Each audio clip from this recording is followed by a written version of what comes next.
Chapitre 5. Introduction diverse. Vous ne réfléchissez jamais à ce que vous m'avez coûté.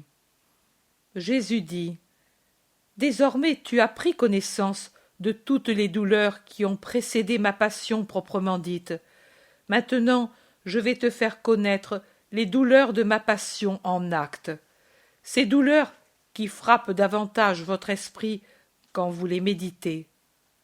Mais vous les méditez très peu, trop peu. Vous ne réfléchissez pas à ce que vous m'avez coûté et de quelle torture est fait votre salut.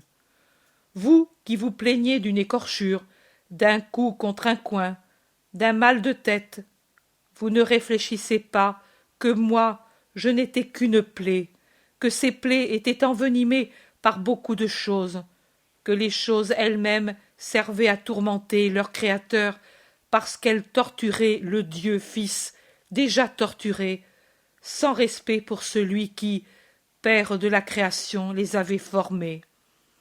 Mais les choses n'étaient pas coupables, c'était encore et toujours l'homme le coupable depuis le jour où il écouta Satan dans le paradis terrestre. Elle n'avait pas d'épines, de poison, de cruauté, jusqu'à ce moment-là, les choses de la création, pour l'homme créature choisie. Dieu l'avait fait roi, cet homme, fait à son image et à sa ressemblance, et dans son paternel amour, il n'avait pas voulu que les choses puissent être un piège pour l'homme.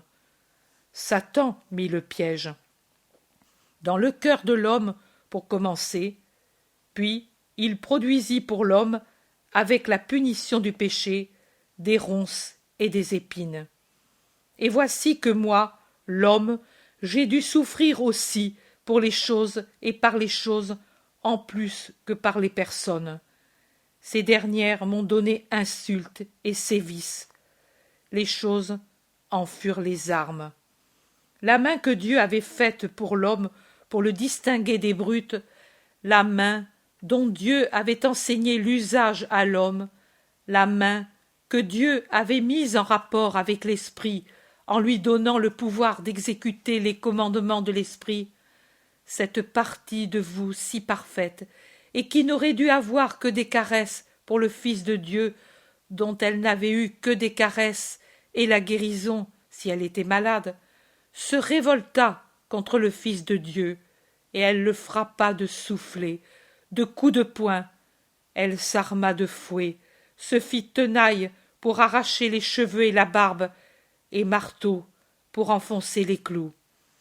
Les pieds de l'homme, qui aurait dû uniquement courir avec agilité pour adorer le Fils de Dieu, furent rapides pour venir me capturer, pour me pousser et me traîner par les chemins vers mes bourreaux, et me frapper de coups de pied, comme il n'est pas juste de le faire pour un mulet rétif.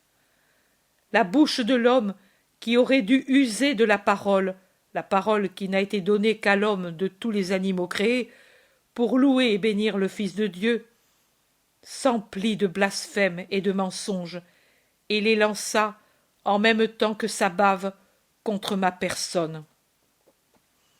L'esprit de l'homme, qui est la preuve de son origine céleste, s'est épuisé pour imaginer des tourments d'une rigueur raffinée. L'homme tout entier, s'est servi de tout ce qui le constitue pour torturer le Fils de Dieu. Et il a appelé la terre, sous toutes ses formes, à l'aider dans la torture. Il a fait des pierres du torrent, des projectiles pour me blesser, des branches des arbres, des matraques pour me frapper, du chanvre tordu, une corde pour me traîner en coupant la chair, des épines, une couronne de feu qui piquait ma tête lasse, des minéraux, un fouet exaspéré, du roseau, un instrument de torture, des pierres du chemin, un piège pour le pied vacillant de celui qui montait, en mourant, pour mourir crucifié.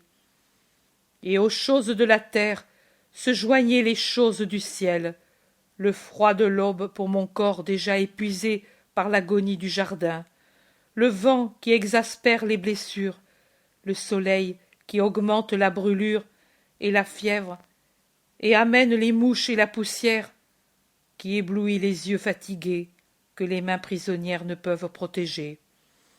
Et aux choses du ciel se joignent les fibres données à l'homme pour couvrir sa nudité, le cuir qui devient un fouet, la laine du vêtement qui s'attache aux plaies ouvertes par les fouets et donne torture à chaque mouvement par frottement et déchirement.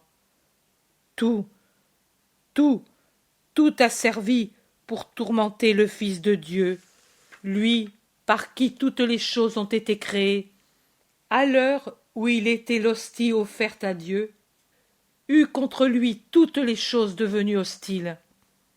Il n'a pas reçu de soulagement d'aucune chose, Marie, ton Jésus. Comme des vipères devenues furieuses, tout ce qui existe s'est mis à mordre ma chair et à accroître ma souffrance. Il faudrait bien y penser quand vous souffrez, et, en comparant vos imperfections à ma perfection et ma douleur à la vôtre, reconnaître que le Père vous aime comme il ne m'a pas aimé à cette heure-là, et l'aimer par conséquent de tout vous-même, comme moi je l'ai aimé malgré sa rigueur.